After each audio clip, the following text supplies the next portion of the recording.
Hello and happy Valentine's Day.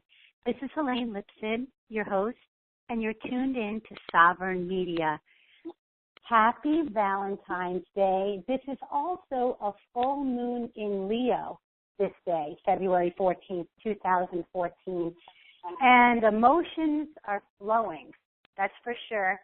And there's a lot of electricity in the air, and this is the perfect time to express and to create and to be authentic and to be mindful and to be heartful. Love is the answer. And this is not a low-key full moon, by the way. This full moon has the potential to help us unlock the door where love has been tucked away and hidden. And this is the full moon here in Leo that is talking about loving yourself and loving others more fully. So I'd like to do something a little different to start this show. I want to connect with our listeners and our guests by lighting a candle this Friday, Valentine's Day, full moon, and setting an intention for those listening live and those that will be listening on the replay. I'm lighting right now a rose pink and red candle right now. And it's made of patchouli, olive oil, rose, clove, dragon's blood, and lavender. And I'd like to light the candle and share this affirmation. Here we go. I'm lighting the candle. May love enter my life and fill my heart and soul. May the magic of love always inspire me to radiate warmth and caring to all those who touch my life. And so it is. Well, it's a beautiful start and perfect timing talking about all this love because I'm here with four extremely powerful mystics. And we're going to be talking about sex and love and soulmates and divine partnerships in the new paradigm. I want to introduce Karen Sherwood, Kari Martin, Ruth Garland, and Odyle Perot from the energyofunity.org. So let's just start one at a time. Let's bring on Karen Sherwood. Hello, Karen. Hello, Helane. So happy to be here tonight. Thank you. I'm so happy to have you. Oh, my goodness. It was such a gift and an honor that you and Kari and Ruth could join us, and Odyle. I couldn't think of more powerful guests on this Valentine's, to be on this Valentine's program. So thank you so much, Karen. Thank you. I'll also like to welcome Kari Martin. Hello, Kari. Hi, Helane. Thank you so much for having us, and your introduction was beautiful. So thank you for setting the tone like that. I really love that. Oh, thank you so much. And Ruth Garland, hello. Hello, everyone, and Valentine's Day to you all. So glad you're here with us. And Helane, it's really an honor to be with you tonight. All of us. Oh, thank you. And Odyle Perot, all the way from France. Hello. Hello there. It's actually 2:00 in the morning where I am, and it's such a delight. I am so excited. I'm trying to be completely content and, calm and everything, but I'm jumping up and down. Thank you. It's nothing short of a miracle and magical the way that we all connected. It was, I believe, last September 2013, when Inelia Benz sent me an email, and she said, I'd love you to connect with these four women. And she sent me a picture of the four of you and your website, energyofunity.org. And I saw your pictures, and I said, oh, my God, I feel like I know them. I feel like I know them. And it was within a couple of days, I was putting out information about a Return to Atlantis conference and a follow-up conference, Return to Lemuria. And so I got an email from Karen, and I didn't even realize that she was the same person that Inelia had written about. And she sent me such a lovely email. We connected, and then all of a sudden it was like, oh my goodness, these are the same people that Inelia, who is a dear friend, mentor, and just so special in my life, had pointed out. And it was like magic when we all came together. So, wow. I would love to hear from you all how you met. How did you all come together to form the energy of unity? So this is Odyle. We were beyond mysticism, ladies, if I can say that. We met in that 6 months program that Inelia and Lucia Renee and Victoria and Mary. I mean, it was just a program where 47 women were invited to participate. And it was an extraordinary adventure for me, I have to say personally. And at the end, and that's the exciting, I mean, the whole thing was extraordinary, but at the end, we met 1 week in Ecuador. And I did, I mean, it was wonderful to meet everyone. But I did notice there's something about Karen, Kari, and Ruth. And we did stay in contact. So one of you want to pick it up from there? This is Karen. Am I unmuted? Oh, yeah, you could be heard. Okay.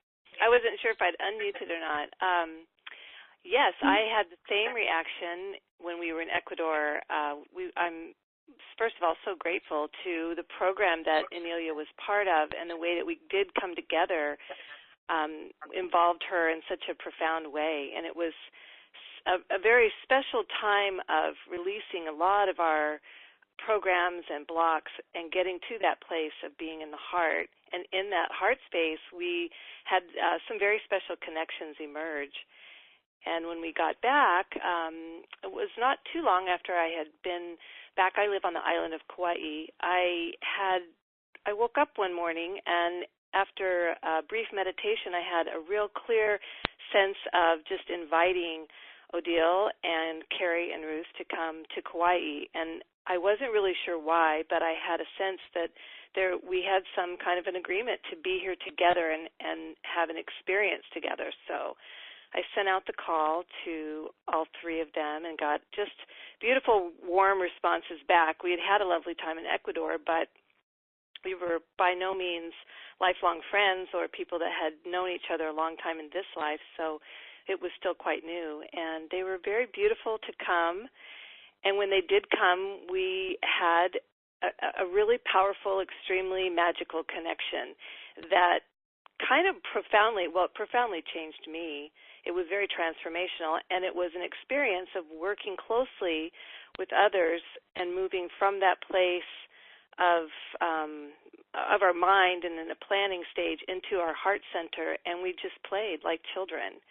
And I'll let some of the others share some of the details of what we did if they care to, but I would say that was quite a transformational experience for me to be in that space with these others, moving from our heart and having these creative and experiences together in nature and on this island. So maybe Kari or Ruth. This is Ruth, and I just wanted to add a little something to that, and that is that we had spent this time with Beyond Mysticism working really diligently clearing our own programs and excess egoic structures and on an individual sort of basis. And one of the things that really struck me was when we came together, it was an opportunity to take the next step. It wasn't anymore about clearing myself. It was about clearing the space between myself and other, and being together in this heart space without any judgment and in this total openness of clarity, in the fluidity. There was so much magic and synchronicity. It was just an extremely unusual, life-changing experience to suddenly expand into the oneness, really being with each other on an individual level, connecting there in the clarity. So that's what I'm going to say. Kari, you want to add something? Well, I was going to say that when someone invites you to come to Kauai, you go. I mean, it is literally like heaven on earth there. And so, I'll just add to what the other ladies were saying is that, we're in this place of where everything in the universe is represented, whether it's, the extreme beauty or the extreme nature or the extreme rainfall. I mean, everything is there, and it's so easy to just drop in and really feel yourself. And so when we got to do that, we could really feel what was going on within ourselves and then in relationship to each other. And so as we, each day we just spent more time doing this, and then through that, this idea of energy of unity came out of that. And for me, it just felt like we were able to melt into one another and into the earth and the land and the energy that was all surrounding and supporting us. So yeah, it was quite an extraordinary experience. And from that experience, we felt like it was so transformative that we wanted to invite other people to join us there. Well, your retreats have been a great success. Right off of your webpage, energyofunity.org, I'm really moved and touched by your description of yourself, which is, we are 4 women who have a commitment to experience the virtues of the heart. We stay in trust of life's benevolence by supporting and embracing each other and expressing unconditional love and truth. This creates a unified field that is heart-centered, intelligent, and limitless. We experiment with the unified field and share it with our loved ones, and every experience we have, we invite you to experience a unified, heart-centered field of play with us. So you're calling, it's so beautiful, and those who are meant to see this and be attracted to this, come to Kauai and join your workshops. When is your next event? You do have something coming up, don't you? It is. It's actually very soon. It's March 9th. We start a 6-day retreat. Ooh, what happens? What happens there? What are some of the things that you do? What are some of your activities? And what could somebody expect that would decide to join? Well, if I can jump in, because there's the actual centerpiece of it. So just to explain it, when we first got together, we actually didn't know why we were together. And that had us stand in I don't know. And in that field, and also we also felt very strongly that Kauai is it's an extraordinary place because there is intense light and intense darkness living side by side. And as we got off the plane, met with each other, and started to really explore what was going on, it was very, very obvious that there was something to be done about, it's not to be done, but actually an experience to be had about this strong opposites. And I had an experience in this extraordinary temple that Karen has at the back of her property, which is now our 5th partner. It's just really how we relate to it. And this experience had me really go through, as if I fell through light and darkness, playing the game they have been playing for thousands of years, and landing, quote unquote, into unity. And we all had different experience of the same thing, which actually set the tone of what is now our retreat. It is really standing in I don't know. I mean, this is like the overview, the feel of the experience of our retreat, standing in I don't know as in a circle of people, and we become a unit of unity. So do you want to pick it up from there, Kari or Karen, over? I will. I think that what emerged from that state was the opportunity for all of us to see what it's like when you come together without a lot of direction and programs, and kind of allow life to emerge through. And what we found is that by moving from our hearts, we were very consistently in the same mode at the same time. So the kinds of activities that went on, we were at the beach every morning doing qigong exercises. We had meditations every day in the temple, and there were discussions, and we had some beautiful ceremonies and a lot of hikes into the valleys and into some of the caves here. But what was really astounding was that these urges to move or whatever desires that we had sort of filtered throughout the whole group. We didn't always do the exact same thing, but there wasn't a lot of what should we do discussion, here's what we're going to do, ladies. There was a very unified field of choice.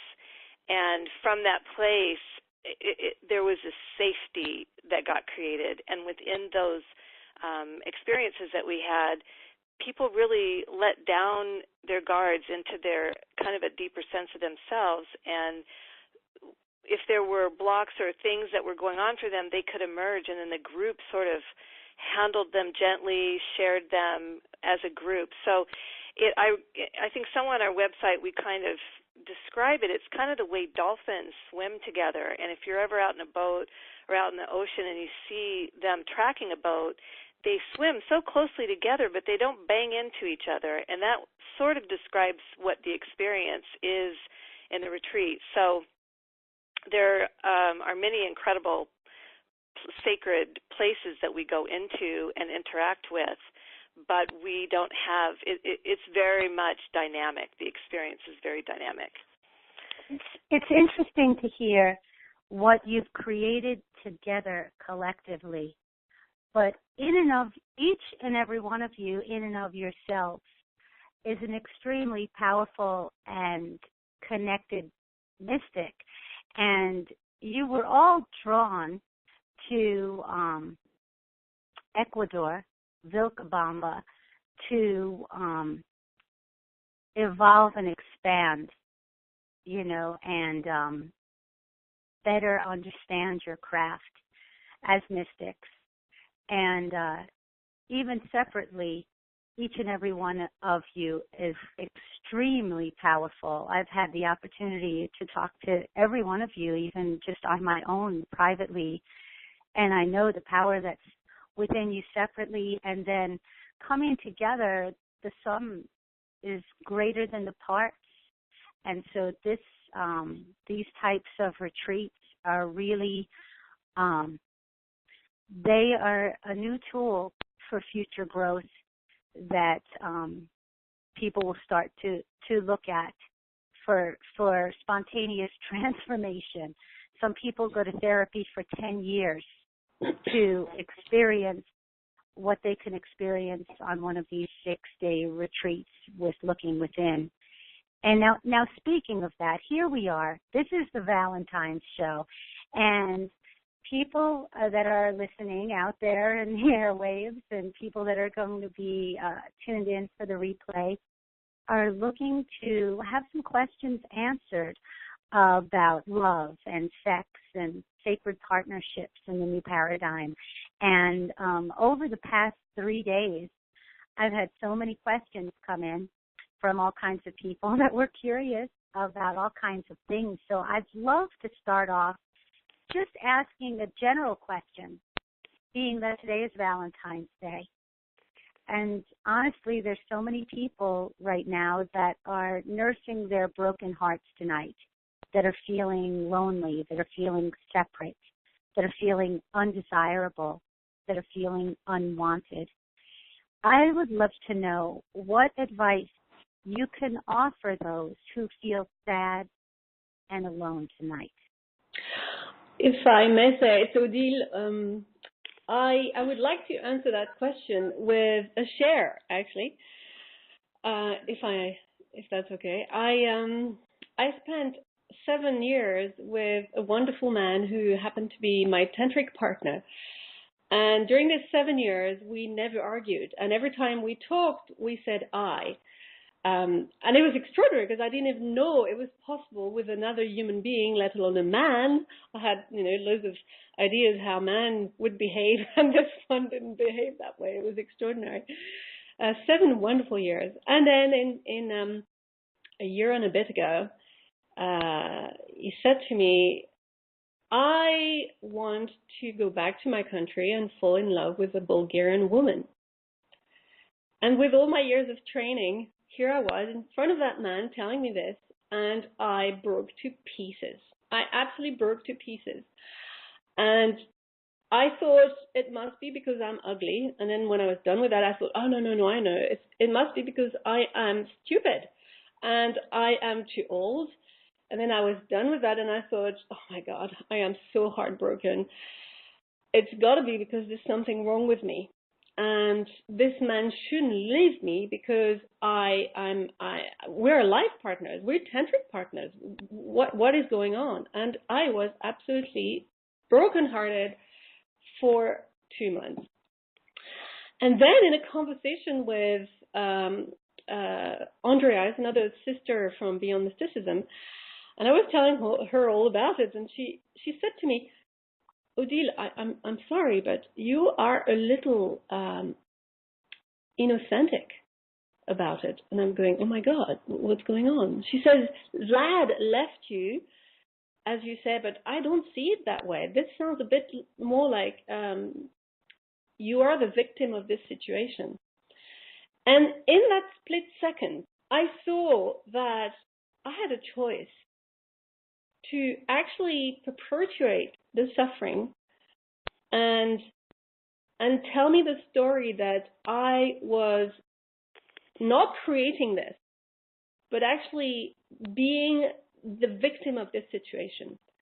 And then I saw that I could completely take responsibility. And then it was like as if light came up into my mind. But I saw that I had to really let go of something within my ego's construct.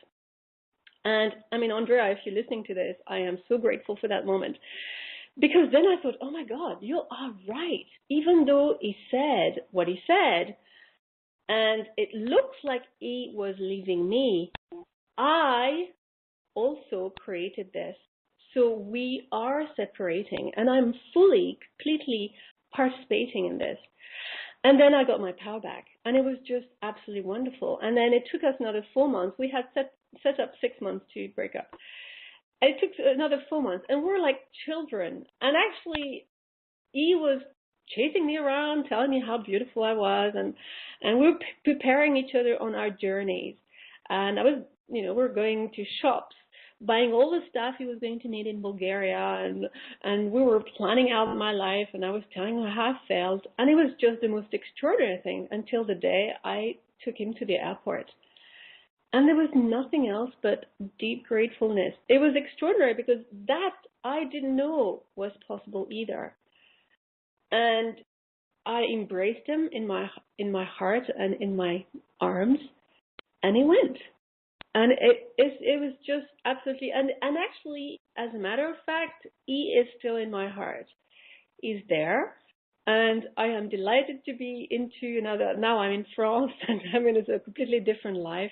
It's been a year and a bit, and there is not one regret, one sore emotion about it. So I hope this answers that question. It was. I appreciate you sharing, and it's helpful to our listeners to hear how somebody could come out of out of this come out the other side with gratitude. But there are a lot of people, and probably as a result of the program and a result of whatever false beliefs they're holding on to. And just a reminder, because I hear a lot of sound and interference, for anybody whose mic is not muted, we can hear a whole bunch of noise in the background. So if that is, whoever that is, just a reminder. But I wanted to also say, again, I would love to hear from either Kari now or Ruth or Karen. Again, for the people that are nursing broken hearts today and feeling lonely and separate and undesirable, and they're feeling it in the right now, in the here and now, what advice can you offer those who feel so sad and alone? Hi, it's Ruth. I can take this just for a moment because my experience is that when I'm allowing myself to really feel how my heart feels, it opens and closes and opens and closes. And some days, sometimes it's open for days, like when I'm on retreat, for example, and sometimes it closes for days. And it can be very painful when it's closed, and if you just had a breakup especially and you're feeling that hurt.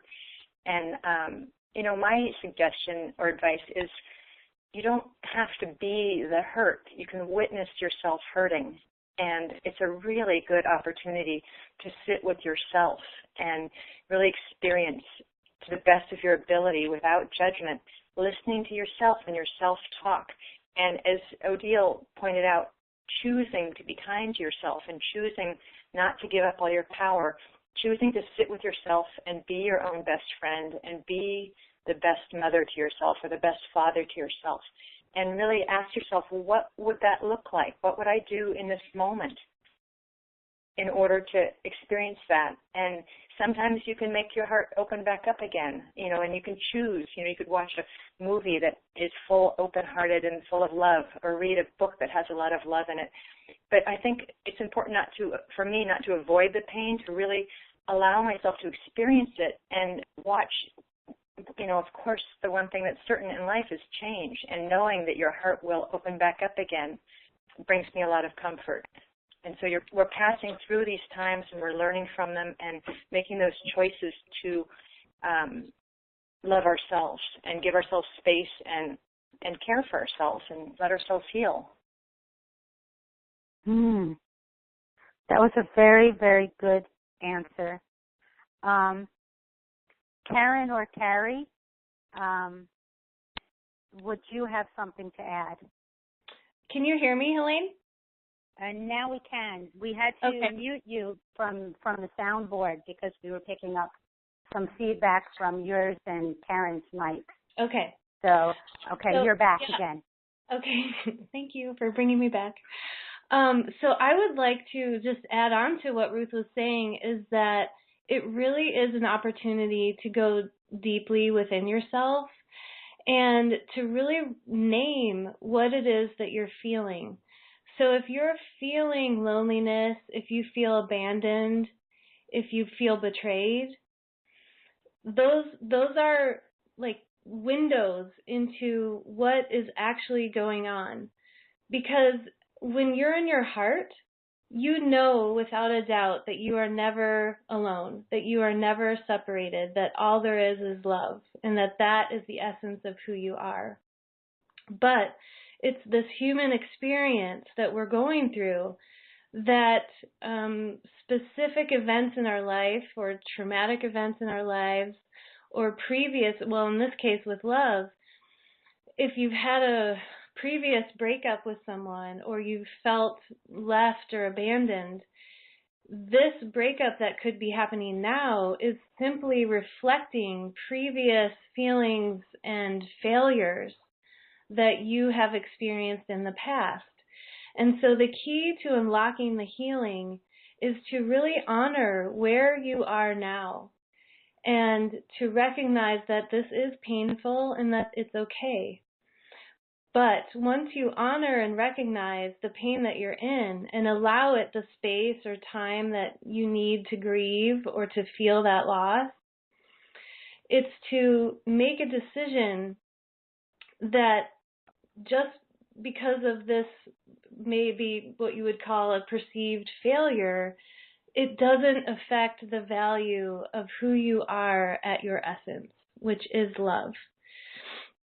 So I had a client just yesterday who is going through exactly this. And when we got into her feelings of loneliness and just feeling like she was abandoned, it really did ultimately, it stemmed all the way back to, through her father, to the time where his mother died when he was 7 or 8 years old.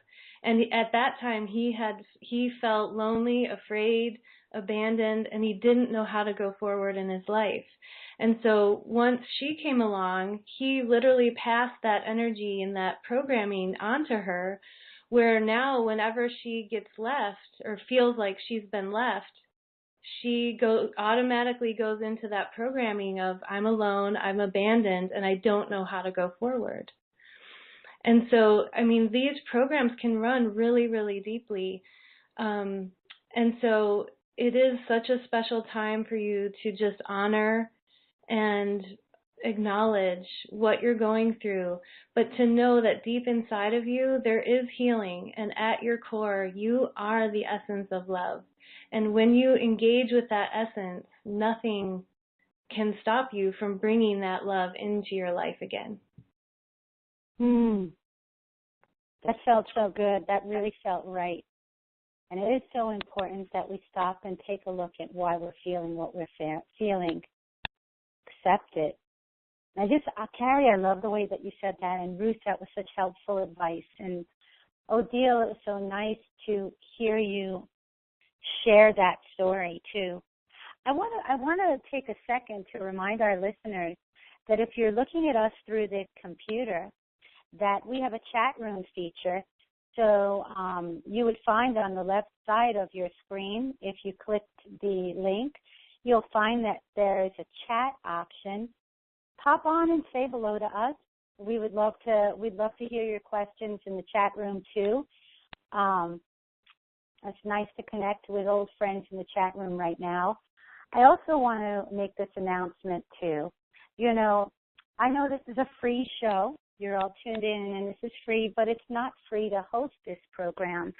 For those of you who do enjoy the programs that we present on Sovereign Media, we do have a donation button on our homepage, and we would welcome and we would appreciate any donation that you care to make, any love donation that you care to make to our network. So thank you again.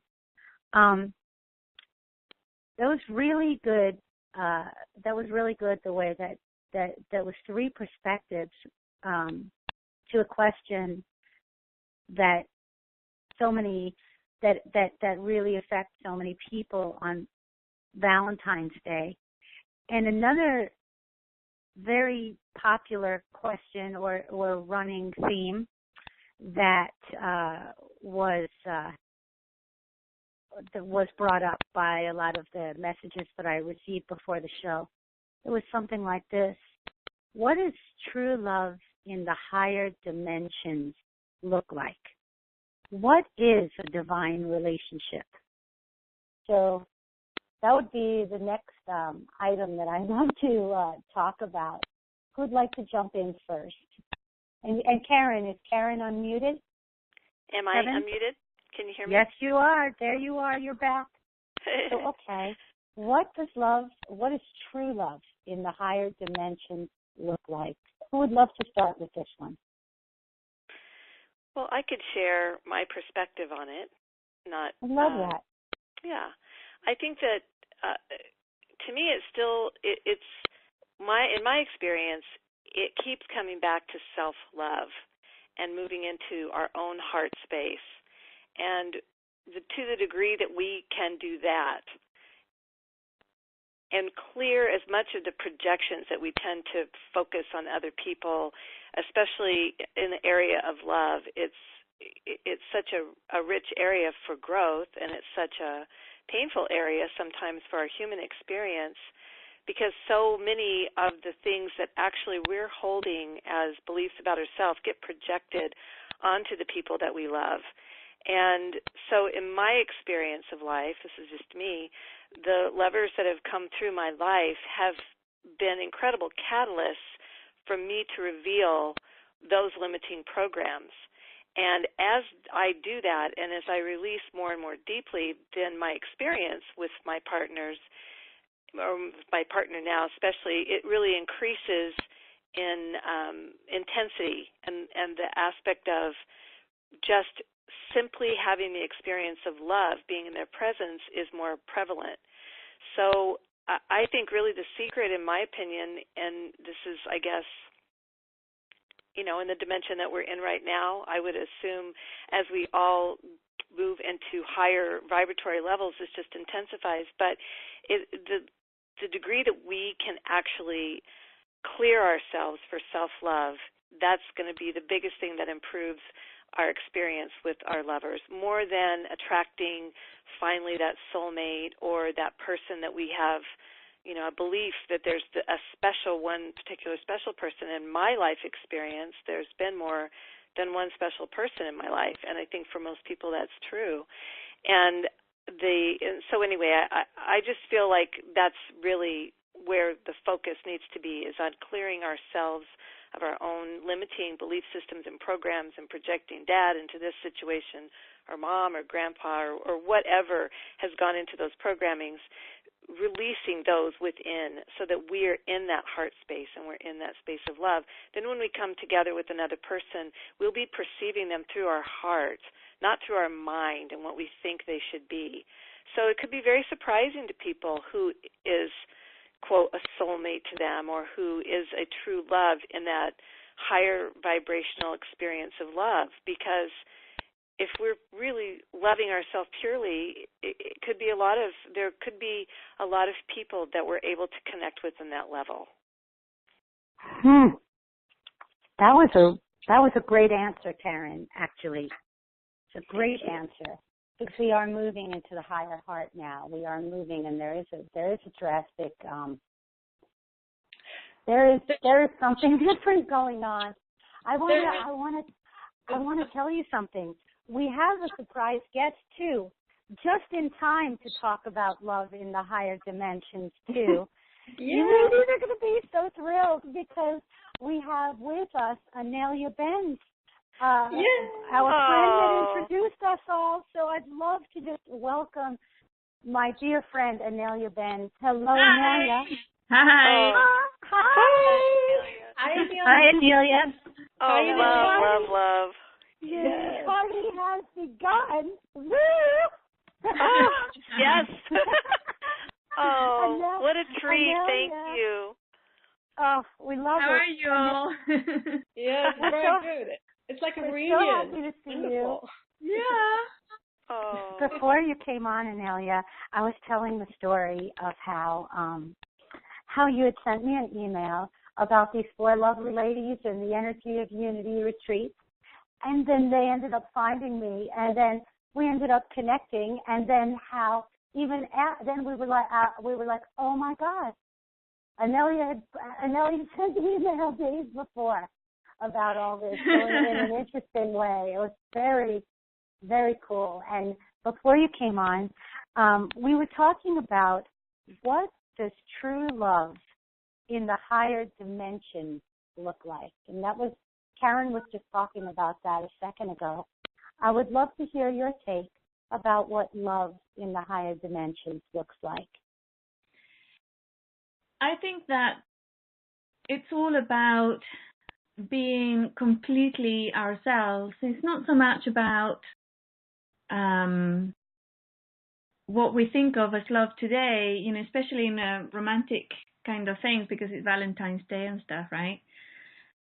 But more in a communication with ourselves, our environment, and everybody that's around us, everyone who's around us, and being truly, really, truly honest with ourselves and with them, and never kind of making allowances for others or for ourselves, or expecting special treatment or a different type of treatment, or expecting to be made complete and whole by another. I think it has a lot to do with being complete in ourselves, full of integrity, and being true, really true, without excuses, without fear. It's like that place of vulnerability where we're completely wide open and know that we're going to be loved because we are love, and that's all we attract, or not necessarily attract, but that's all we experience as an existence, because there's nothing there to catch on to other things like attachments to possessiveness and fear and the other things that come in when you think about love as in the marriage or human relationships nowadays. It's very linked to personal survival, to finances, to making sure children have something to eat, and it's also linked with things that no longer happen naturally in our families, such as being hugged and kissed and loved in many other different ways.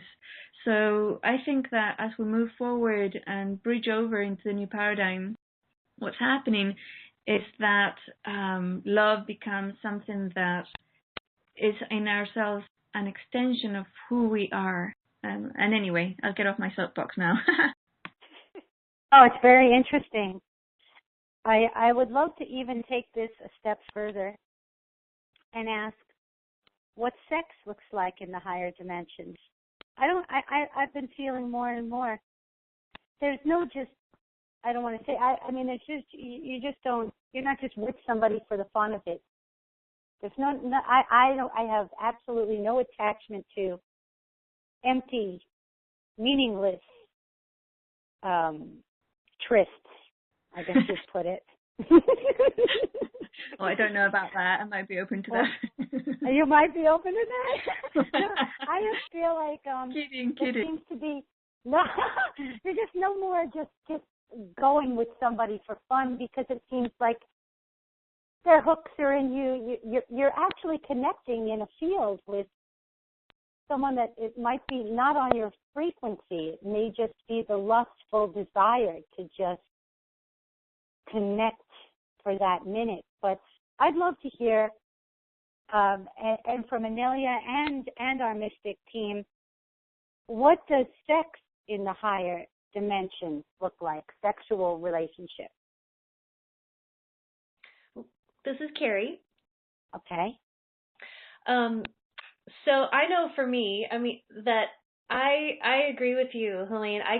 It's hard to just think about having sex just for sex, although I know it's possible. But it has to be heart-centered, and I have to feel open and receptive, and that there's this beautiful heart connection that's happening. And so to me, it just feels like it's the intimacy that is what opens it up for this incredible sex. So that's my short answer. How about that? That's a good answer, though, Kari, and I can relate. Anybody else have something to add right now? Again, sex in the higher dimension, higher paradigm, sexual relationship.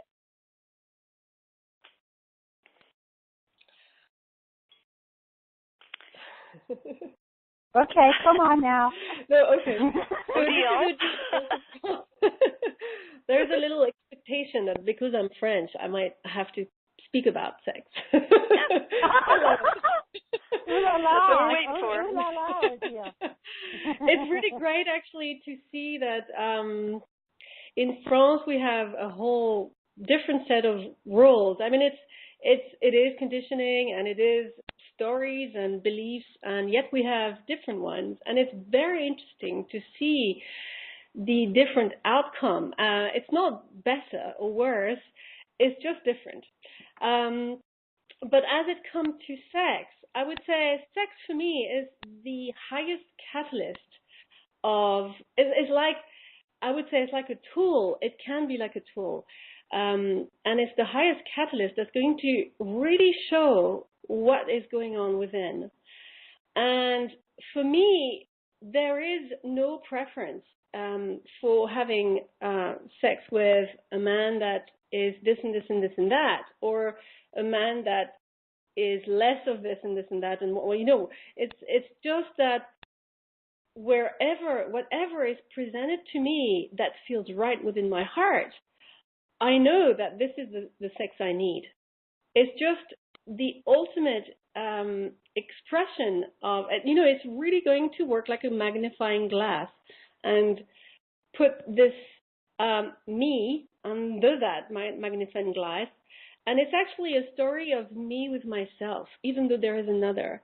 And I'm going to go through what is going on within.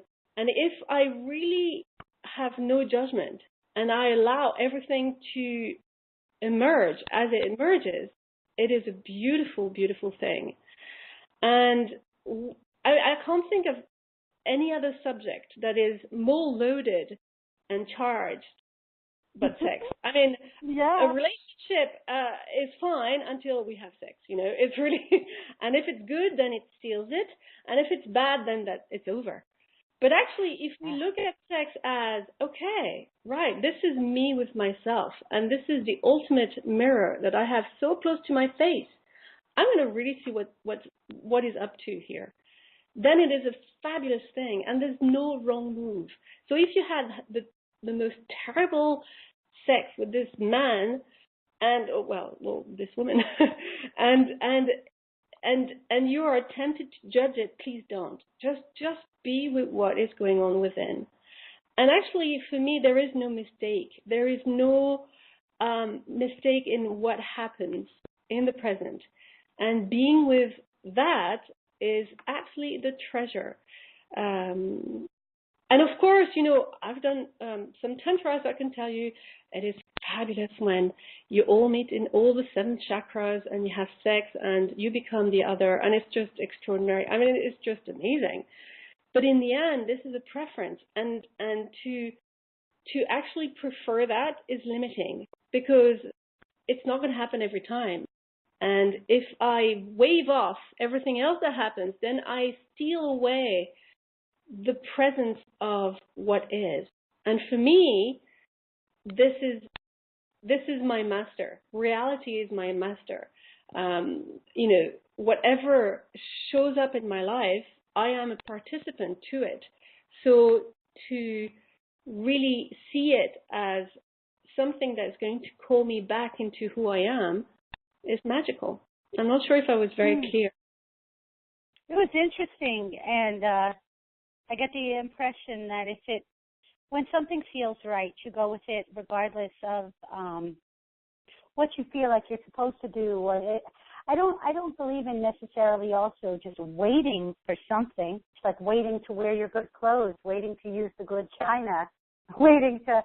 I don't necessarily feel that you're supposed to not let it flow. Yeah. And there is something when there's a chemistry that is undeniable. I don't really believe in completely holding yourself back, but I also believe in taking a close look at how you're feeling, and if it's like, is this something that somebody who loves themselves would do or feel like doing too? Is that Inelia in the background, or is that I can't tell if that was now with the 2 accents. We have Inelia with an accent and Odyle with an accent. I could get thrown off. Odyle again? No, it was me again. I say absolutely. Oh, I would love to hear. A while ago, I did hear. I saw maybe a year ago, Inelia, if you're still here, you had this post that said "Sex in the New Paradigm." And that caught everybody's attention. Do you remember posting that? Yeah, actually, we did a course, a 6-day course, all about love, sex, and soulmates in the new paradigm at Ascension 101. But yeah, the sex part I think is really key because that area of our bodies is really charged, full of power, and when we join with another person, we pick up all their stuff, yeah, all their whatever programs or belief systems or charges they might have about sex. And not only that, but they have caught all those charges and programs like a resonance with other people they've been with. That's why in many, many cultures and religions and whatnots and belief systems, they say that, even physically, they say that when you sleep with somebody or have sex with somebody, you're actually having sex with everybody they've ever had sex with. And I always suggest to individuals, before you go out there and have sexual relationships, to go and really process any stuff that you may have, your own stuff that you may have around sex and about your sexual organs and everything, and the other person's, as well as anything you may have picked up on the way, yeah? Because when you're going to join with somebody else, then you're going to be sharing all that stuff as well. So if you're clean and clear and crystal clear, and if you're in a long-term relationship, then if you encourage the other person to do it as well, then things will really change. The energy that you can really move through is amazing. And of course, I don't know if you've heard about it, but like a lot of manifestation exercises can use the orgasm energy to manifest things, because when we manifest, it's usually the energy of the emotion and the chi.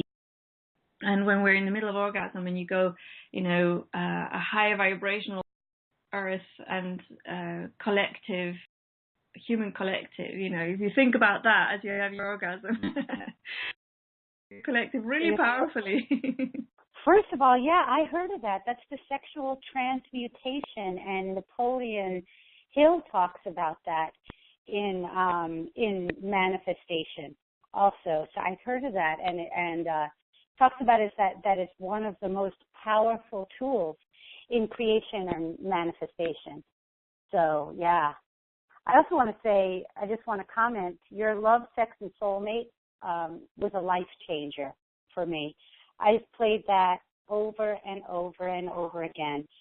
And so I would recommend that. And that could be found at ascension101.com and also on Inelia Benz as well on Facebook. Oh, so. Yeah. I love that one. I'm really glad to hear that. I shall quote you. No, it was so good, though. Oh, my God. I go back to that. I revisit it like an old friend. And it's fascinating. One of the things that's fascinating that when I listen to it again is that we pick up new things every time we listen to it. It's like, how come I missed that? Well, it's in 6 parts, too. So for a while, I was more focused on the one that was talking about finding the one. Then after that, for a while, I was very focused on episode 2, which is separation. And so I honed in on different things every time. Definitely worthwhile. I forgot about that, but yeah, I was thinking about that Sex in the New Paradigm thing that you put out a while ago, and that was a long time ago. And that was before everybody really started thinking about it. I have an interesting question also that I want to share. We have a couple of questions. This one is coming from Larry Bissell, and he's so humorous as he writes this, but it's a really good question. So he writes, funny, these divine relationships feel exhausting. Obviously, how do you know when you found one? How do you go looking for one? Do you drop everything and head straight there? Or what? Head straight there, or what? While together, does the outside world cease to exist, or does it blossom into something grander? Are you inseparable, attached everywhere you go because you love being together, or are you able to do things together and apart and enjoy and with equal joy? And he writes, do you get married? And he writes, do you get divorced? LOL. I would love to hear a little bit, because obviously there is a lot of misconceptions about divine relationships. Do you do everything together? Are you expansive? How do you find this divine partner? And then what do you do with them? This is the program. We're all looking for that. So maybe we could have some clarification. Any thoughts are welcomed. That was quite a long question. It was. It is full of lots of different angles.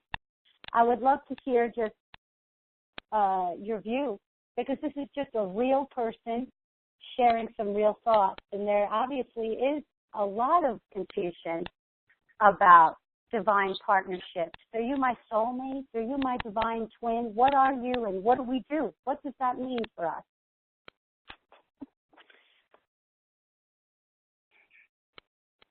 Kari, wow. You going for it? Oh. I'm trying to figure out where to start with it. I know. So how to find a divine partner? Well, so we've been talking a lot about really understanding and dropping into that self-love. And I think that is the first place that you have to start. And our partners or our relationships, whether it's a love or friend or family member, they are the mirrors to what is going on with us. And so if there is a place where you are not able to really embrace and love yourself, then you are likely to bring in a partner that validates that. And so to find a divine partner, you have to feel divine within yourself. And as you become more and more heart-centered and really get clear about those places that you are not embracing because you don't like that part of you, or you felt abandoned, or whatever it is, once those places are healed, you are just going to open and attract the right person to you. So that's my take on that part. If I can bounce off that, yeah. I would say that actually things to watch out for, I would say, is anything that takes you out of yourself. It's really the continuation of what Kari says. And if there is in your field things like, oh my God, I can't live without her, then watch out. Because then it becomes a conditional love. It's a love where you cannot live if she goes, or if she loves another, or if, and then the pain starts. So when that happens, when you see that, and it is just so normal to go this way, because we have gone this way for thousands of years, and we're so conditioned to behave that way that we don't even engage our thoughts. It's just the programming is there to tell us that we should feel in love, that this is our partner forever, and if it's not that way, then it's wrong. And it's, there is just so many traps about how we should feel in love. But actually, the guideline here is to be aligned with who you are, and to be absolutely so authentic and so true, and say exactly what goes on, even if you think that actually the price to pay for your truth might drive that person away. And actually, that would be quite a good thing, so that, then this is not the right one. Odyle, you're making sense. That makes a lot of sense. It takes a great amount of courage to actually go deep into ourselves and choose alignment, and choose authenticity, and continuously choose it. Because we could say, okay, I'm just so being authentic here. And then you don't see it coming. It happened to me a few days ago. And you don't see it coming, and suddenly something happens, and your heart is broken. It's literally, we are so programmed. We have to be very vigilant. And alignment is the key. And when I love me, outpouring out of that comes I love you. It's just there's no other way around. It's the absolutely feeling of I love me. I am absolutely love, and I feel that. And it just outpours, and then, gosh, my God, I love you.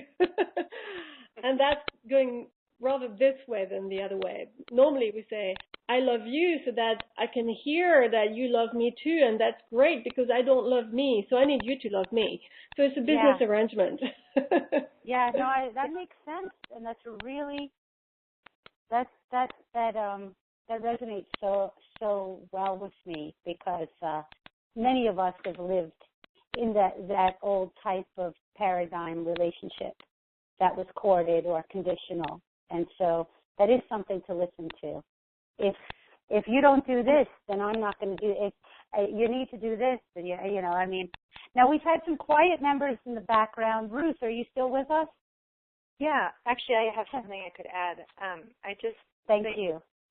I can speak from long-term relationships. I come from a family that, both my husband's parents and my parents were married 60 years, and so it was something that I'm accustomed to. My husband and I have been together over 30 years, and so what I want to address is the rhythm of relationships. There's a movement that you have to make room for where, and somebody described it once a long time ago as a wheel. So you start at the honeymoon and it crescendos and then it falls around. So the question about being together all the time and losing yourself, I think that's beautiful. And you allow that time you just experience that is the truth of where you are, and know it doesn't last forever. Even if you try to hold on to it, it won't last forever. So just go ahead and spend all your moments with that person and just go with the flow of it. And then you'll start to come apart a little bit and you'll find yourself again. And then at some point, at the bottom of the wheel, there will be a challenge. It's like, do I want to stay with this person? Look at how far we've come from this honeymoon phase of where I was able to lose myself in you. And then there's a decision to continue or to not continue. And you just keep going around and around the wheel. And it takes a certain sort of willingness to, and I'm sure other people, maybe somebody else with a long-term relationship, it's always been perfect. But it's just not my experience. You just go around and around this wheel and decide every time it goes around, do we stay together or not? And as long as you're continuing to grow and honor yourself and honor the other person, the opportunity is just incredible for growth, for personal growth, when you are that close to someone for that long of a period of time. So that's all I wanted to say. That was interesting. We have a lot of questions, actually, from folks that are married and have trouble in their relationships. Somebody wrote a note to me. This is Gail from the USA. I guess this is what she said. How do you suggest couples that have been married for over 20 years spice up their marriage? How do I become interested in sex again with my husband? And so, Ruth, since you started to talk about that, and since there was actually a question that where somebody could really benefit from what you have to share, I'd love you to add. This is for Gail. Okay, so the opportunity is to practice your authenticity and find those words that are uncomfortable to say about how your true feelings are. Sitting down with your partner, it sounds like the bottom of the wheel, and sitting down with your partner and speaking your truth and saying, this is really what's happening for me. And really being able to listen and share from the deepest part of yourself that you can access at that time, what your truth is. And that's the challenge. and then you work with that after you've gone to that place. And my guess, I think there's always further to go, is my experience. Mm-hmm. That's helpful. Does anybody else have anything to add? Yes, I'd love to add something. I think it is a beautiful opportunity to wake up to the new, because the reality is that in every moment we're new. I don't know you this moment, because if I project my idea of you from the past, then I project that on the future, right? And I say, okay, you're going to behave that way, and guess what? You do, because there is such an agreement about that. Actually, how about we really stay close to, oh my God, okay, who have you become? I have spent my whole, whatever years next to you, and I'm expecting you to be the person I know from my perspective. How about it's not like that, and you're new, and I want you to encounter that. So I think that would be a very good perspective to actually start off something, and to be really open to what comes up. And as Ruth said, the authenticity is key there. I am puzzled how amazingly we don't know people. We really don't know, because there is change is part of life, and every moment a person moves into her or his own life story, life adventure. And from my perspective, I am so projecting what I know that I miss that. So it would be very great for such a couple to actually say, okay, right, who are you? Well, to revisit that and start and take things from a new perspective. Exactly. And I'd like to give Karen, and I haven't heard from Karen in a while, and also Inelia, if you have any thoughts about couples who have been married a long time, how to spice up their marriage. Well, yeah, I think that's what Ruth was saying before about the wheel, how it turns and it changes. It's and giving that a lot of validation, knowing that the relationship is not going to stay the same throughout your life, just knowing that and allowing the richness and variety of feeling and way of relating to each other to expand is really, really good and very healthy. Also, we start building things up in ourselves with regards to the other person, like sentences that were never finished, and emotions and feelings were never brought to peace, or situations that can happen. For example, somebody goes off and gets a lover, or other things, that it starts building up inside, and like energy constructs inside both fields of both people. And what can happen is often that people will start having problems with each other, and there will be energies of resentment within that relationship, or a manifestation of lack of intimacy or lack of interest in sex from the man or the woman. And so all these things can start building up.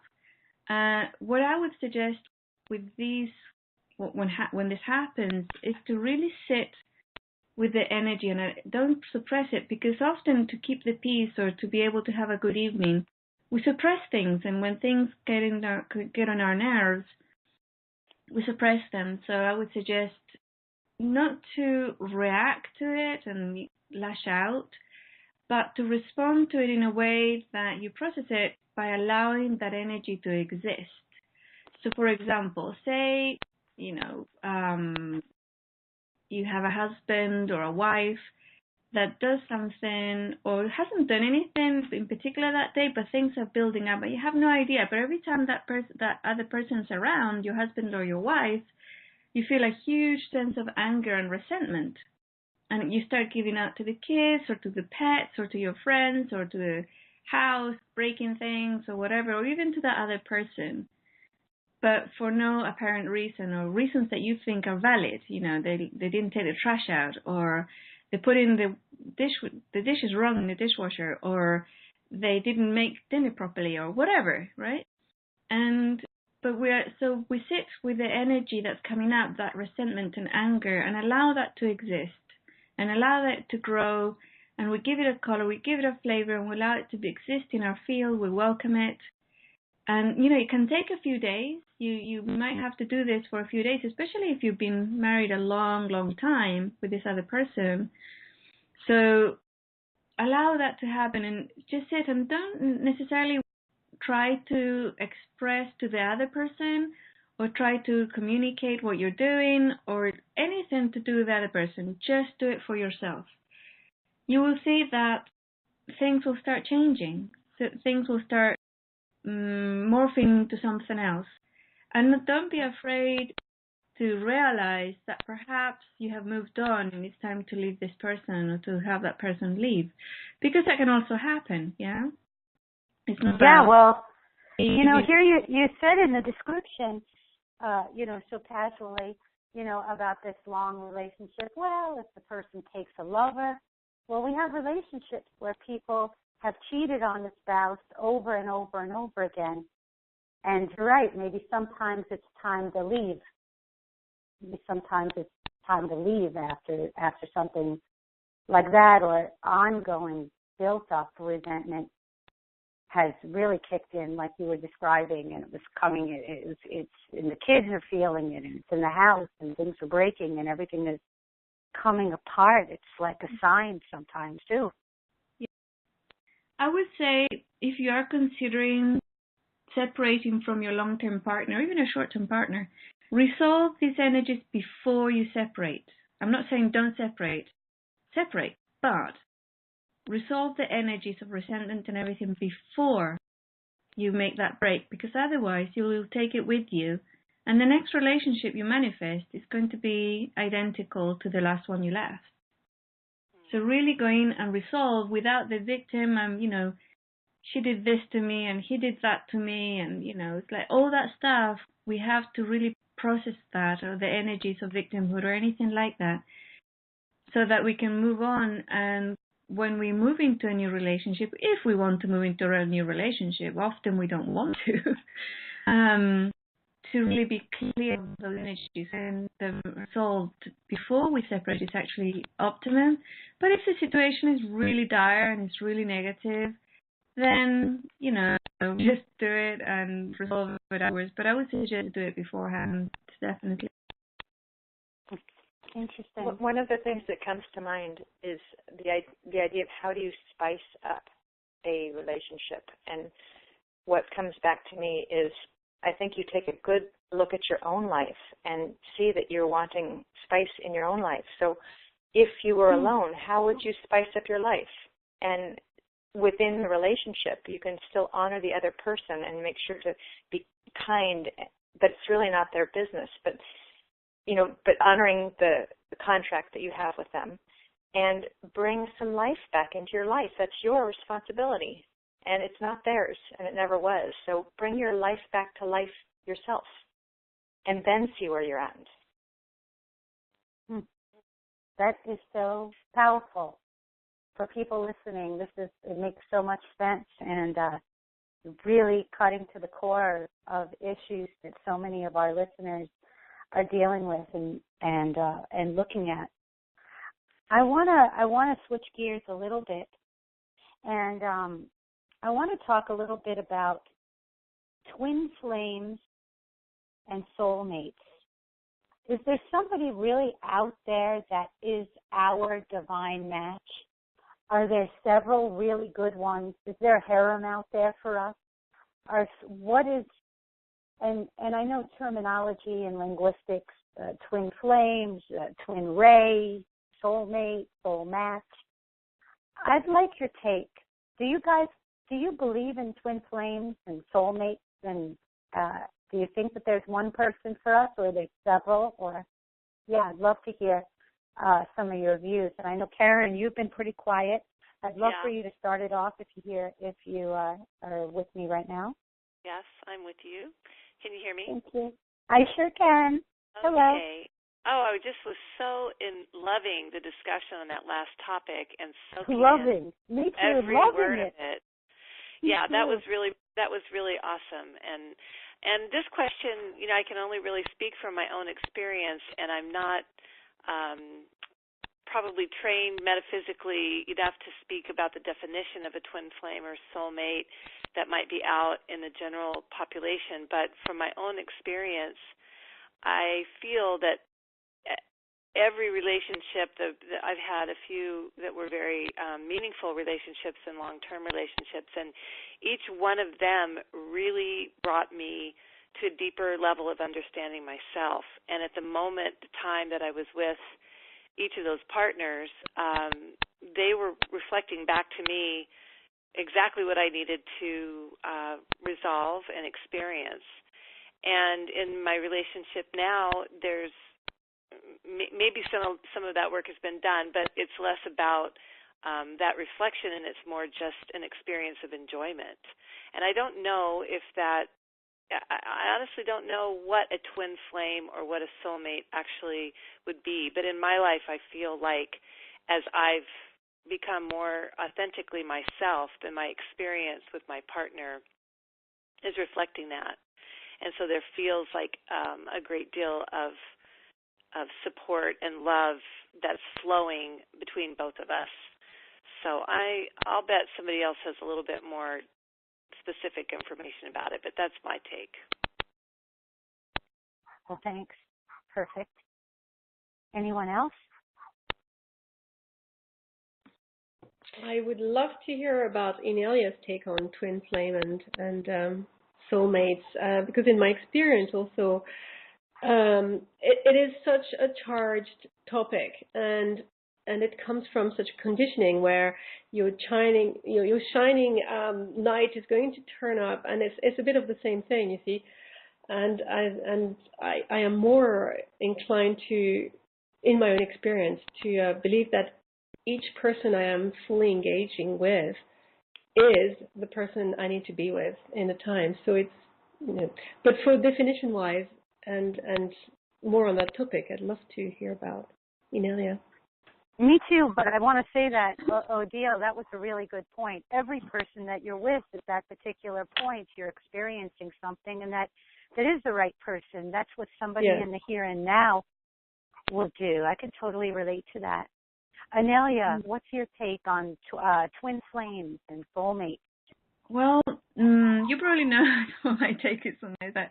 I know, but I'd love to hear it again. Yeah, for me, basically, every single human or humanoid on the planet is a soulmate, and a twin flame.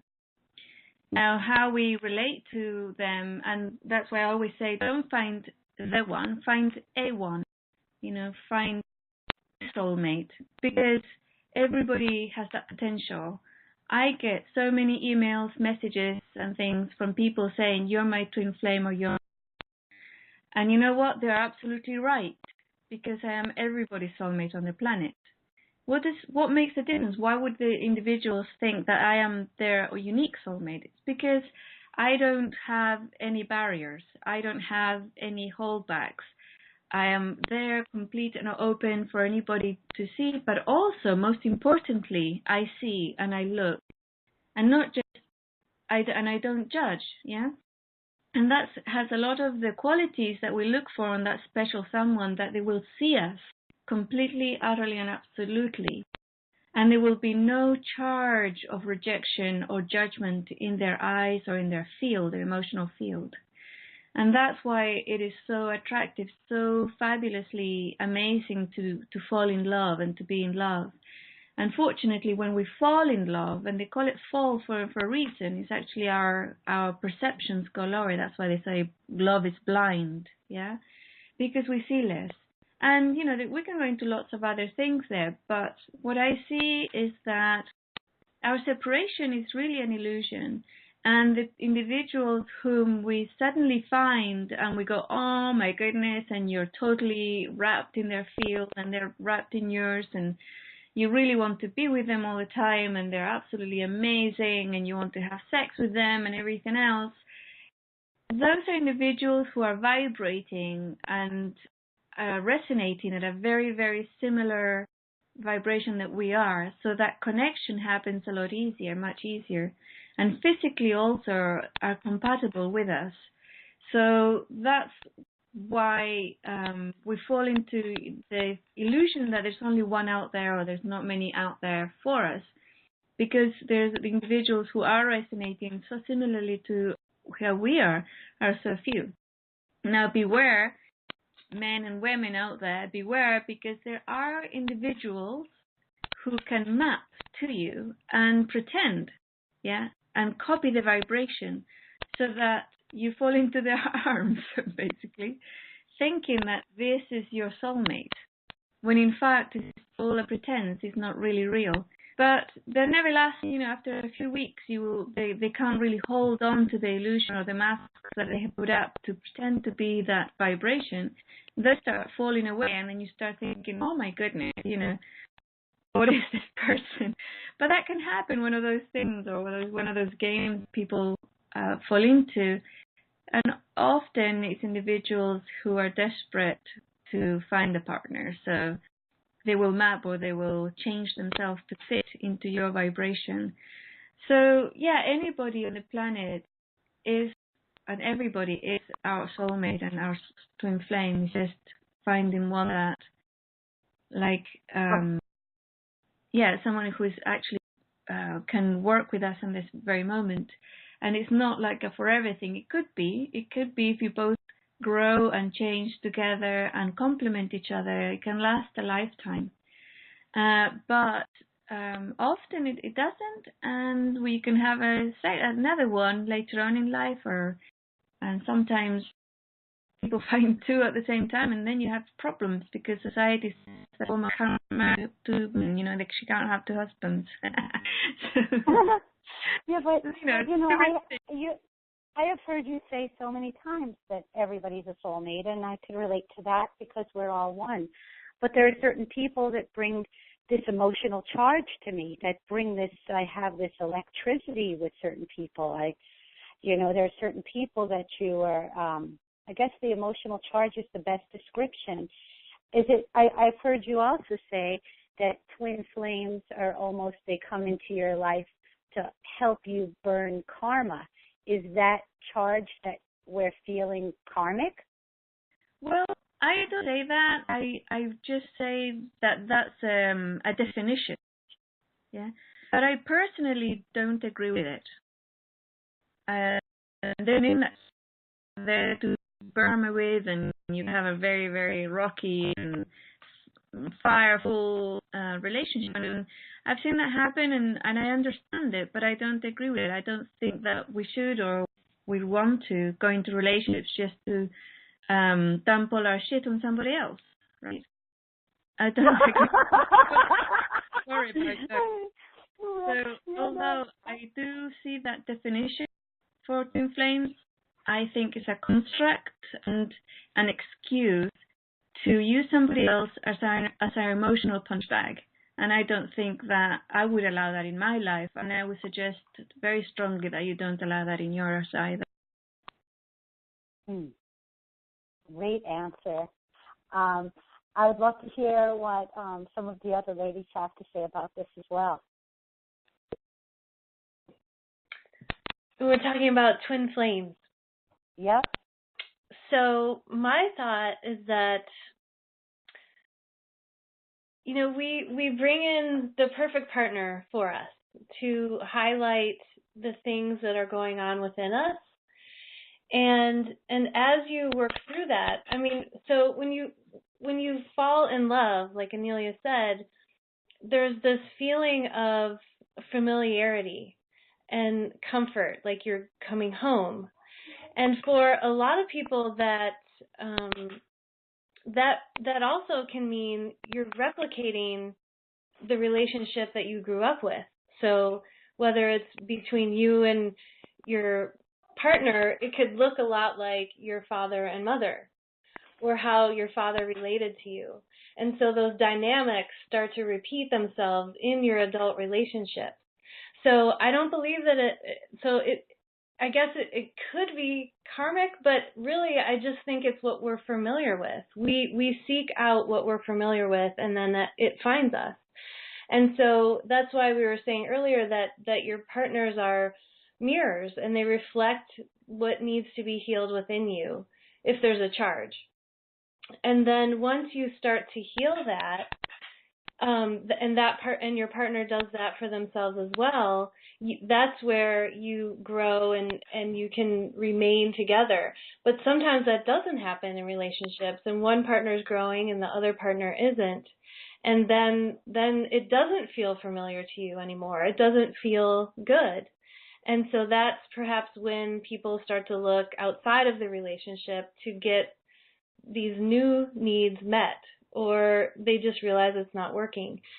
So, and for those of us who do go on and have new relationships, you can either repeat the same thing that you just did if you haven't healed all that within you, or if you have healed it, then there's an opportunity to really find and experience a new type of relationship that doesn't feel familiar because it doesn't come from those past wounds that we grew up with. That's a great answer.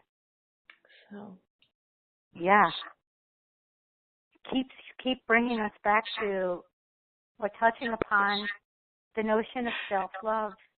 Yeah. Yes. The notion of releasing so many of the old programs where you're looking for somebody that was like your father or like what you experienced or what you were at home with. And it comes down to releasing some of these false beliefs and old programs, or as Inelia would say, these packets of enslaved energy that are sitting inside of us. And this keeps coming back to self-love. So I would love to readdress our conversation and talk about what someone who really loves themselves looks like, or how does someone really love themselves? And then how does that appear? How can that be seen? How does self-love appear to others outwardly? So I think. Oh, sorry. Go ahead, Karen. No, I think that what I've been learning for myself is that self-love is not necessarily just moving to that state where you're complete or where you've released everything and you're just joy and radiating love through you. But I've really gotten the message recently that the areas of my life that are works in progress and that are challenges, I'm releasing my judgment around that. And that is a form of self-love. So as I process through it, recognizing this behavior or that reaction, that it came, wherever it came from, I'm recognizing it with acceptance. And so for me, I think starting with self-acceptance, as we begin to process and release a lot of these programs that control our behavior, is a really important aspect of self-love. Not waiting until we're perfect to love ourselves, but actually loving ourselves right through the process. Almost sometimes I think of myself as separate in that if you could imagine your emotional body is like one of your children, and so it has a bad day or it has a tantrum. When your child does that, you can hold them and comfort them and give them love and help them get through a difficult challenge. But sometimes with ourselves, we come back at ourselves with judgment.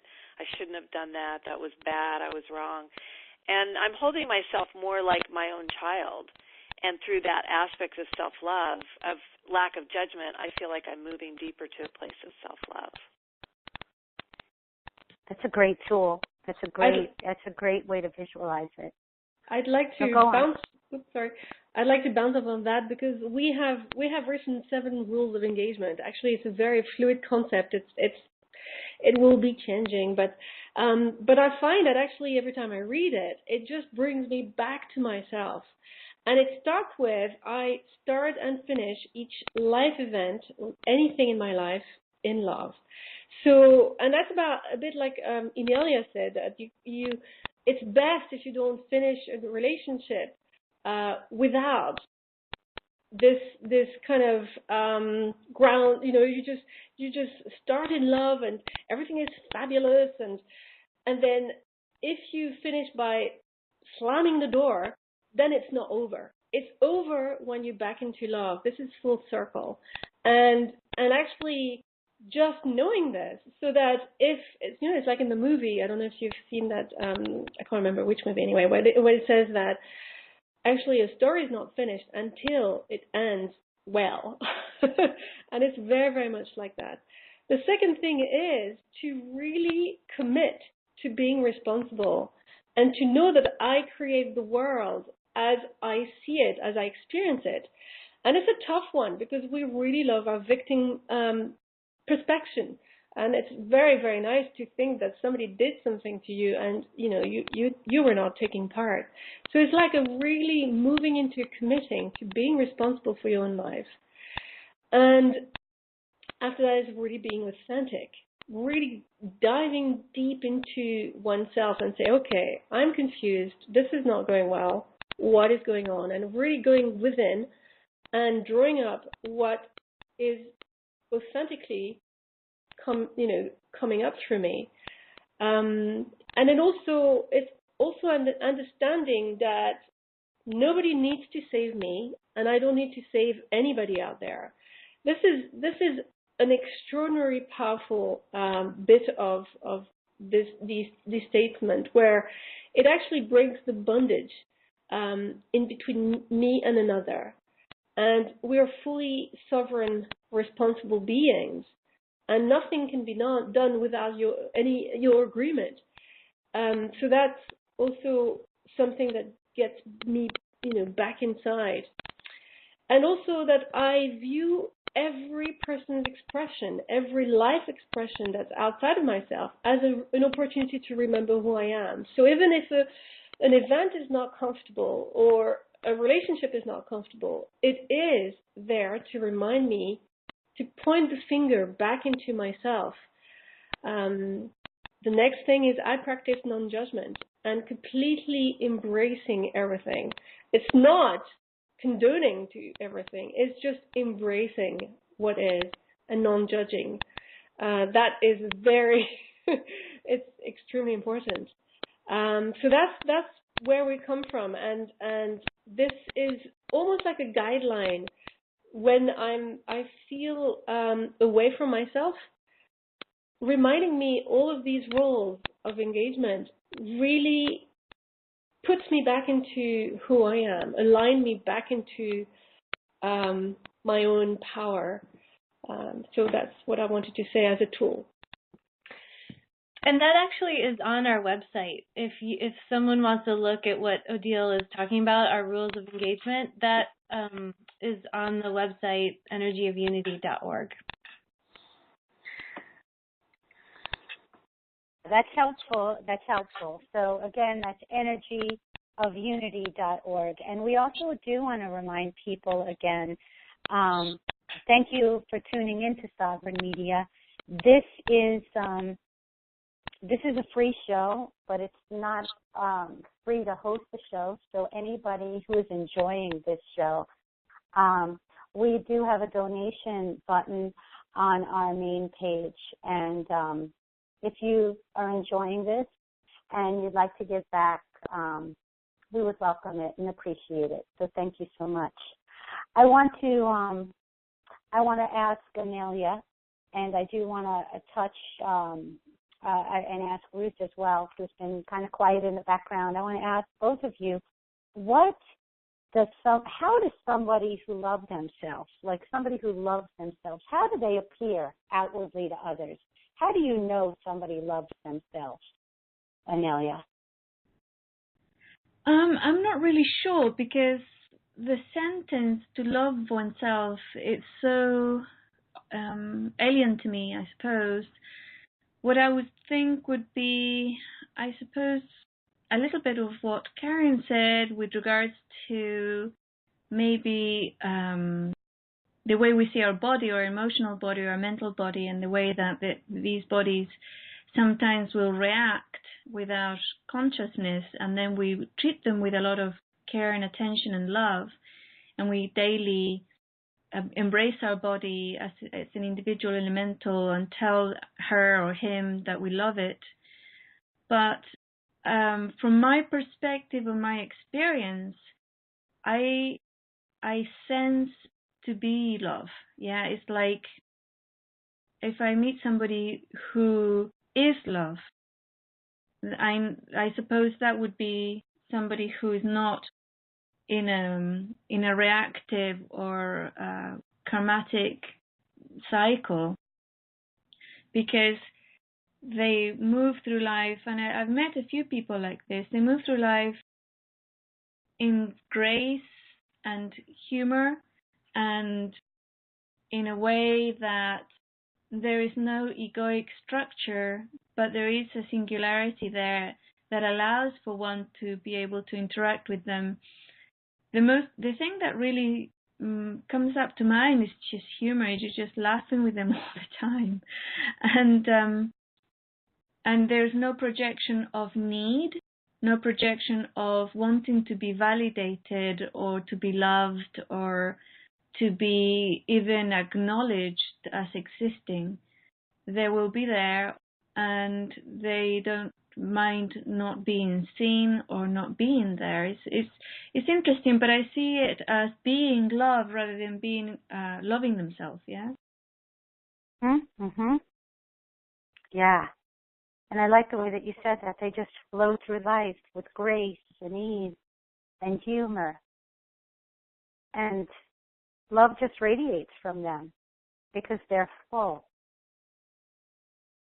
You know, Yeah. I mean, that was my take on what you were saying, on my own visualization. Yeah, it's Ruth, not that love radiates from them, it's that they are love. They are love. Yeah, they just are love. And I know whenever I see somebody, I know everybody that I look at. And I see that they are love. They are literally love. Not just people who would be in that state of grace, right, or the state of love, but everyone, even the most lowly or the darkest of people, I look at them and I see they are love. It's just that they have this other stuff on top of it. But basically that's what they are. And it's just beautiful to behold, just standing out in a street and just watching people and watching love being in these different forms is just amazing. But I know that there's the difference that you were mentioning, and it is that other sense that they know they are love. They know they are somehow, but they don't project it out as such. Mhm. Yeah. Ruth, I wanted to ask you also, how do you find self-love, and or how do you I guess your take on self-love, how you do this every day and how people do this every day and how it's projected.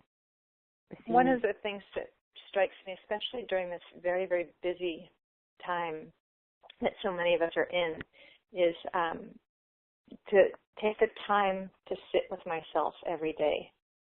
And as we've been talking about, it's a way of, because we are love, we are the higher dimensions of love, that is part of our divine aspect. But I also have this day-to-day personality that, you know, has its rough edges in certain places and polished edges in others. And just to sit and hold whatever is up and just really hold myself like a child and have allowing and permission to whatever is moving through me that day. And so that's one of I just think that's a really valuable thing, is to really hold ourselves and sit with ourselves and give ourselves the time that you would give a small child. I mean, you can't race around and expect a child to know that they're loved. They demand that you hold them in your arms. They demand, not in a good way. They just, when you want to connect with them, that's where you feel the real love. And you know, I love everything, but you really answered that last question, both of you, completely. I feel like there's a softness to the grace and the humor and a fluidity to somebody that loves themselves, and you don't feel like they're leaning in on you and there's not a lot of expectations or needs. They are willing to look at those for themselves first.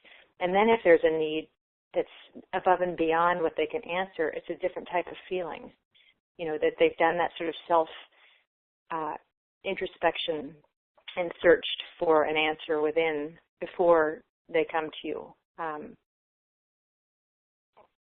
That for me, there's a lot of self-love there, and it's really an energetic thing. I feel like I can feel what it is. You can feel when people are, really rough and their energies are heavy, and I mean, not that we don't all possibly pass through these, except for Inelia, times when we are rough, but I don't know. First of all, that was a great answer. That's a great answer. And I'm telling you, I am actually, as we're talking about love and self-love, I'm actually feeling the love. My heart feels completely activated. And I sit here listening and I'm thinking, so only somebody that really loves themselves, that is able to take care of their bodies and ask the body, how do you feel today? What do you need? And that looks within, and takes some time to look within. And again, with the answer that Karen gave, doesn't judge themselves. Oh, how could you do that? Or revisit it, and why'd you say that? And judge themselves. So there's a lot of clear-cut answers about what self-love is. And only with self-love can you really, truly be capable of unconditionally loving someone, too, because that would be that just stems out of self-love, this unconditional love for others. And so I'd love to just talk a little bit about unconditional love, too, versus courted or some of the other love that's based on need, and some of your ideas around this. To me, unconditional love is really very tied with unity. I mean, what my experience of that might be, it is to allow and to embrace really everything. And when I say that, I don't mean to identify myself. I mean, it's a very subtle thing, because it's to really allow and to accept and to welcome everything within my perception. And there's a lot of work to do. There's a lot of things to clear. And it's just a magical thing to actually, to really, for example, in our circle with Ruth, Karen, and Kari and myself, sometimes I imagine that we are actually one, and whatever comes out of one's mouth is it doesn't matter whose mouth it comes out of, if you'd like. It's really this part of myself that expressed myself, which I might not be aware of, and this is part of unconditional love. It's really to allow and to have this perception of there is nothing wrong, there is nothing right, there is not even a preference. As what I mean by that is that, of course, there is what I'm going to be attracted to and what I'm going to resonate with. But when there is no preference, there is nothing that I push away on one side and that I'm not interested in. It's just really it's like a huge allowing. It's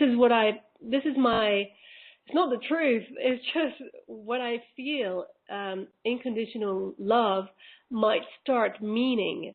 I think there is much more to come as we're going to really get rid of all of our conditioning and fears and all the stuff that's on top of who we are. We're going to really be much more articulate about what is unconditional love. But so far, that's what I've got. Well, it starts with self-love. Unconditional love, the ability to love unconditionally, starts with loving yourself unconditionally.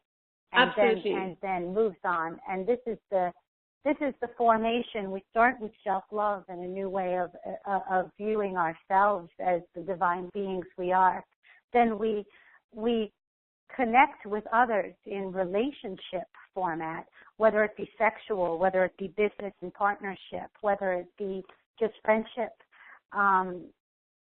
We come together with people where we're able to honor ourselves and then we honor others. That's that unconditional love. And then from there, we form higher dimensional communities.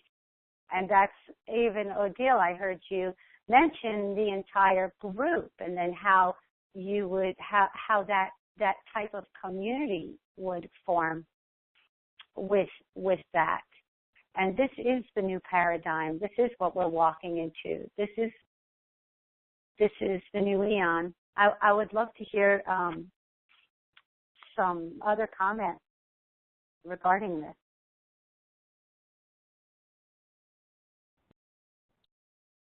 Do I need to be maybe more clear in answering a question, or just anybody have anything they want to add?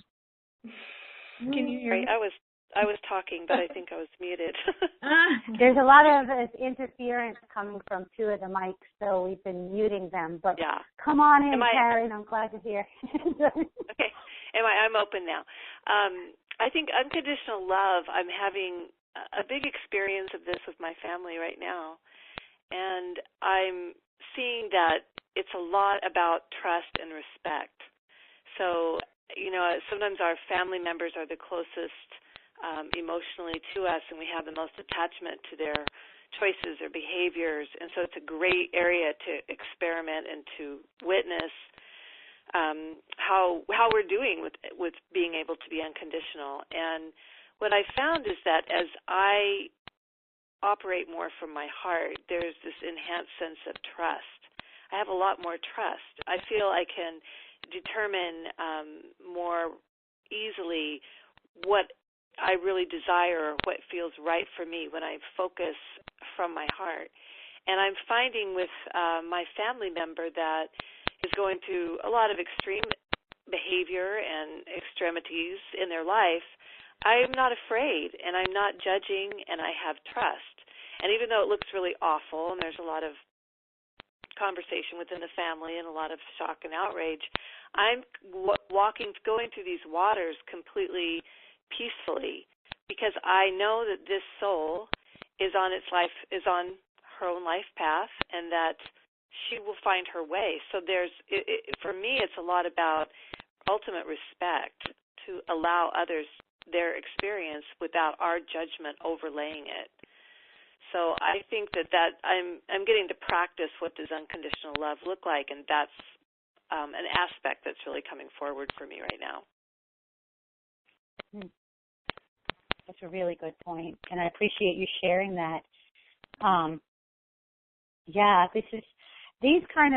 It's very easy to be love, light, and joy when you're doing your yoga or when you're taking your walk in the sun, with the beautiful sunrise, and then when push comes to shove, these are the situations where we really have to mind our state of being, or be really tend to our state of being and our thoughts, and looking and asking ourselves and seeing how we feel. And they're great reflections, great opportunities to see where we're at with judgment or lack of judgment or unconditional love. So they always are opportunities. Yeah, I agree with you, Karen. With regards to people who are going through really bad patches and they're lashing out at their families or even in their own lives, well, sometimes, when unconditional love means letting them go Because one of the things that I found with unconditional love, sometimes we want to hold on to people that we love, our daughter, our son, our mother, our father, our brother or sister, and we hold on to them because we love them and we want them to be well, yeah, and we don't want them to suffer, we don't want others to suffer. But sometimes when we do that, they lash out at us, and that's actually creating really negative karma for them. So the best unconditional love we can do is to let them go, and actually sometimes to push them away. That is the most loving thing, and it's really, really hard when you love someone deeply to push them away. Because normally what society teaches us is if we love somebody, we have to look after them and we have to put up with everything they do. And that's not unconditional love. That's actually extremely conditional. So it's like really important. I mean, if you're not being affected personally or your children are not being affected personally, that's fine. And you can look and see this person's journey to be their own. But if they're in your house and beating up on you or your children, or stealing your money and leaving you without food, that's actually affecting you negatively. It's creating bad karma for the other person, and it doesn't matter how much you love them. If you really, really, really, truly love them, you have to let them go. You have to stop trying to save them. Because every time we try to save someone, we're actually attaching a lot of our savior energy onto them, and we're not letting them fall so that they can then rise like a phoenix, right?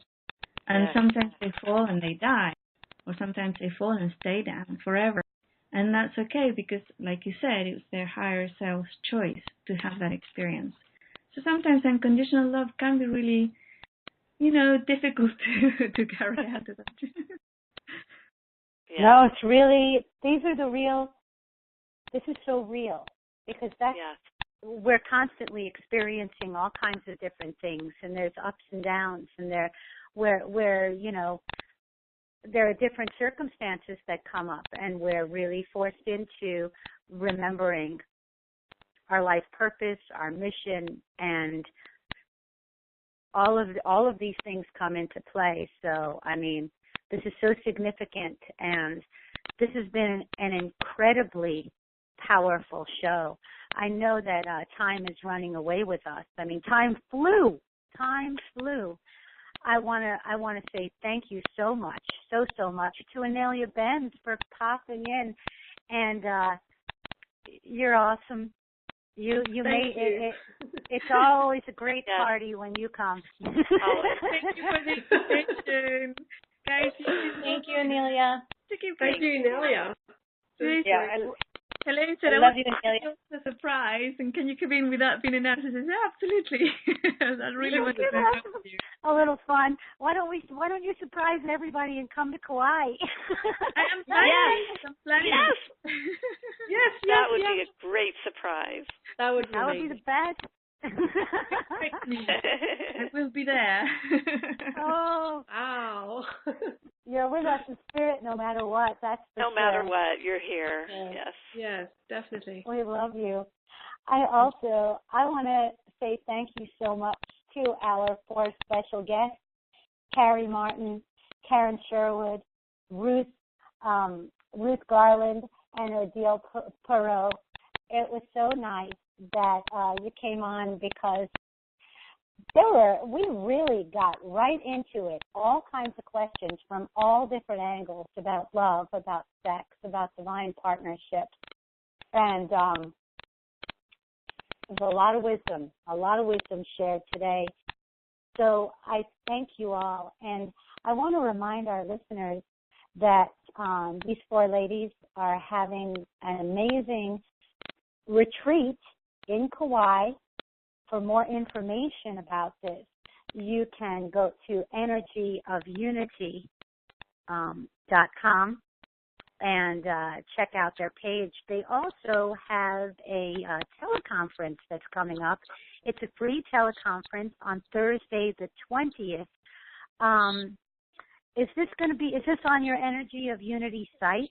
Information about this teleconference coming up on Thursday the 20th? It is on the site. It's beautiful. It's on the Unity page, and you just give us your email address, and then we will send you information, the call-in details. but it's perfect timing because what we're going to be doing is actually giving everyone that joins us an experience and practice to play with these energies that we've just been talking about. So what does it feel like to be in unconditional love and unity, and what are the things that get in the way of that? And so we will actually take the entire group through a processing experience to really look at what are some of those things that are in the way. So that is next Thursday. Next Thursday, and time flies. In no time at all, we'll all be together in Kauai.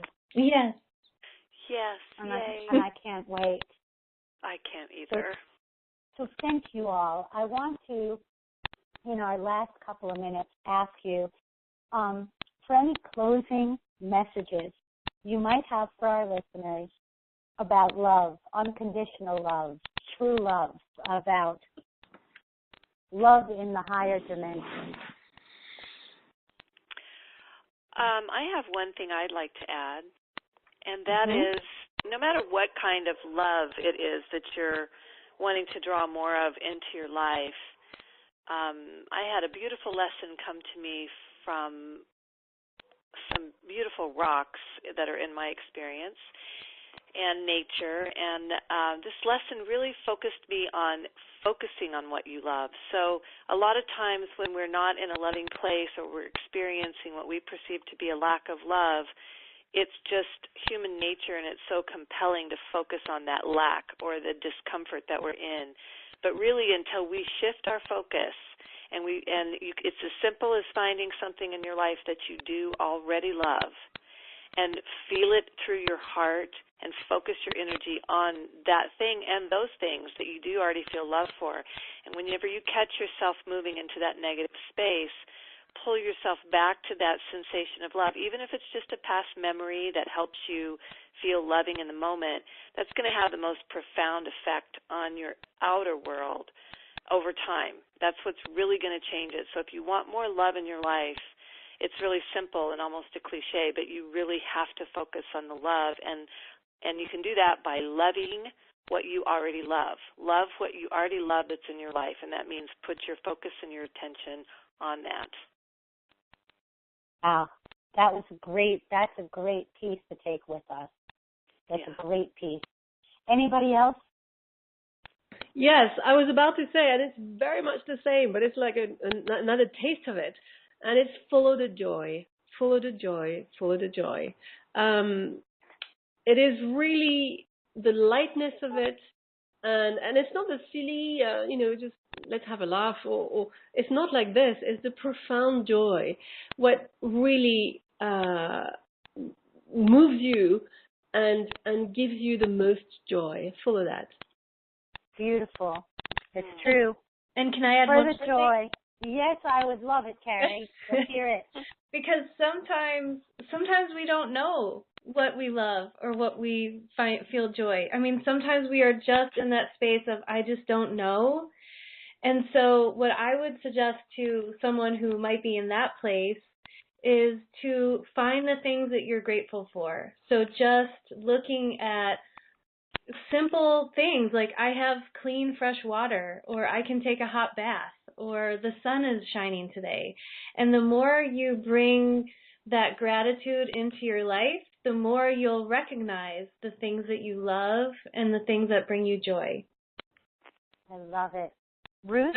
And I would add one last thing, and that is that if your heart is really in a tight knot and you just can't seem to even feel any joy, even looking at a beautiful sky or a puppy or anything, and you're just really feeling clamped down, just really honor yourself and remember that it will pass, and keep yourself open and keep yourself looking for love. Just allow it all. Expand yourself around the whole picture, and it will flow back in, and just trust that. Love, love, love. Thank you so much. I can't wait to see you all in Kauai.